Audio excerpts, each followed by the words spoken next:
So one पंच man का री written chapter आ चुका है एंड दिस टाइम इस चैप्टर में काफी सारी चीजें हुई हैं जो कि काफी अच्छी हैं पिछले चैप्टर के मुताबिक। और इस चैप्टर में हमें फ्लैशी फ्लैश एंड सोनी का जो फाइट है वो दोबारा दिखा है। और मेरे हिसाब से सच मानो तो गाइस ये जो पिछली फाइट हुई थी उस फाइट से तो काफी ज्यादा अच्छी फाइट हुई है इस वाले चैप्टर में। तो बिना कोई टाइम गवाते हुए हम स्टार्ट करते हैं इस वीडियो को। सो बेसिकली इस चैप्टर की शुरुआत होती है जहाँ पे फ्लैशी फ्लैश एंड सोनिक तैयार हो जाते हैं एक दूसरे से स्पार करने के लिए। बट इससे पहले कि वो लोग स्पार चालू करते हमें उनका फ्लैशबैक दिखाया जाता है जिधर वो दोनों खड़े होके बात कर रहे होते हैं एंड वो दोनों के दोनों बच्चे होते हैं एंड वो दोनों अपने निंजा विलेज के अंदर होते हैं जिसमें वो लोग अपनी स्किल्स को टेस्ट कर रहे होते हैं कि आखिरकार कौन कितना ज्यादा ताकतवर है और किस पे ज्यादा स्किल्स हैं। एंड वो दोनों अब एक दूसरे को शो ऑफ कर रहे थे अपने किलर मूव को दिखाते हुए। लेकिन इसका मतलब ये नहीं था कि वो दोनों काफी ज्यादा ताकतवर थे। एक्चुअली में जो विलेज में कुछ ग्रुप डिवाइडेड थे पावर लेवल के हिसाब से, जिसमें से स्क्वाड 5 सबसे लो पावर में आती थी और स्क्वाड 5 में हमारे सोनिक एंड फ्लैशी फ्लैश थे। तो यानी कि वो दोनों सबसे ज्यादा वीकलिंग थे पूरे विलेज में। और मेरे हिसाब से इन दोनों का इतना पावरफुल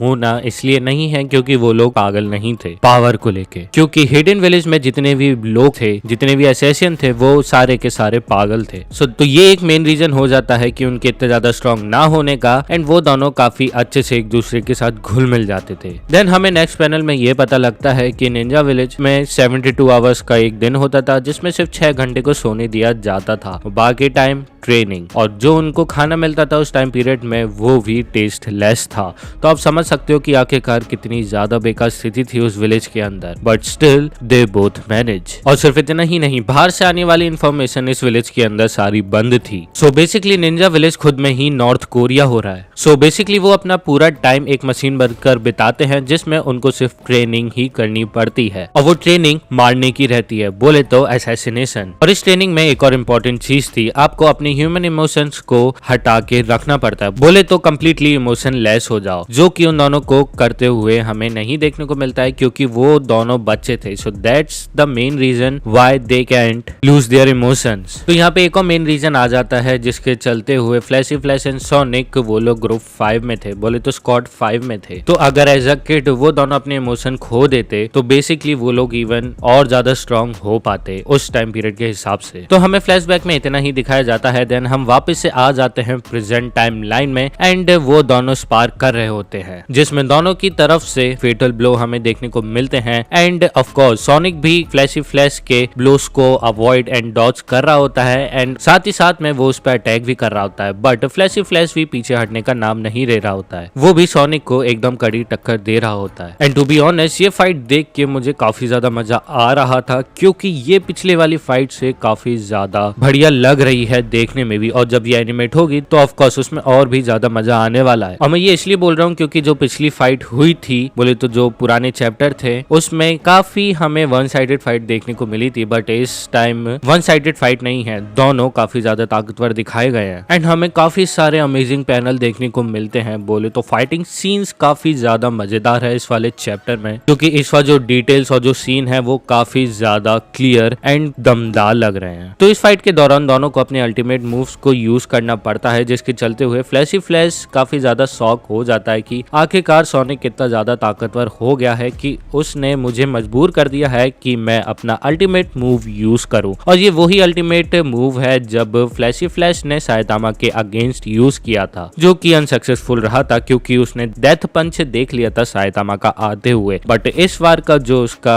अल्टीमेट अटैक है वो काफी ज्यादा सुंदर दिख रहा है इस पैनल के अंदर। सो जैसे ही उसका अल्टीमेट टेक्निक खत्म होता है फ्लैशी फ्लैश का, तब भी हेवनली निंजा पार्टी अपेयर हो जाती है। वो सोनिक को बोलती है कि आखिरकार तुमने हमें धोखा क्यों दिया, हमने ऑलरेडी तुम्हें एड्रेस देके रखा था कि यार तुम्हें कहाँ पे फ्लैशी फ्लैश को बुलाना है, बट स्टिल तुमने उसको कहीं और बुलाया। वेल हमें इससे फर्क नहीं पड़ता, हम लोग तुम्हें यहाँ पे भी खत्म कर सकते हैं। बट सोनिक उनकी बात को मजाक में ले रहा था क्योंकि वो उस टाइम पे इतना ज्यादा कॉन्फिडेंट था कि आखिरकार ये लोग कैसे बोल सकते हैं मेरे लिए तुम लोग कुछ भी नहीं हो। वो ऐसा मन में सोच रहा था क्योंकि उस टाइम पे उनके अगेंस्ट उसको साइतामा की इमेज उसके मन में चल रही थी। एंड टू बी ऑनेस्ट ये चीज देख के मुझे काफी अच्छा लगा क्योंकि इस बार हमें साइतामा को बहुत ज्यादा बड़ा एंड ऑलमाइटी दिखाया जा रहा है इस चैप्टर के अंदर, जो कि मेरे दिल को टच कर गया। टू बी ऑनेस्ट, क्योंकि मोस्ट ऑफ द टाइम हमें Saitama as a comedy person दिखाया जाता है, बट इस बार उसको बहुत ज्यादा माइटी दिखाया जा रहा है, वो भी सोनिक की तरफ से। और ये ऑफ कोर्स ही बात है, वो ऐसा सोचेगा ही क्योंकि सोनिक ऑलरेडी फाइट कर चुका है साइतामा से काफी टाइम और उसको पता है कि आखिरकार साइतामा कितना ज्यादा ताकतवर है। और वहीं दूसरी तरफ हेवनली निंजा पार्टी जो कि बोल रही है कि वो फ्लैशी फ्लैश एंड सोनिक को मार डालेंगे यहीं पर ही, जो कि नामुमकिन है ऑलमोस्ट। सो चैप्टर की एंड में फ्लैशी फ्लैश एंड सोनिक रुक जाते हैं एंड वो दोनों मिलके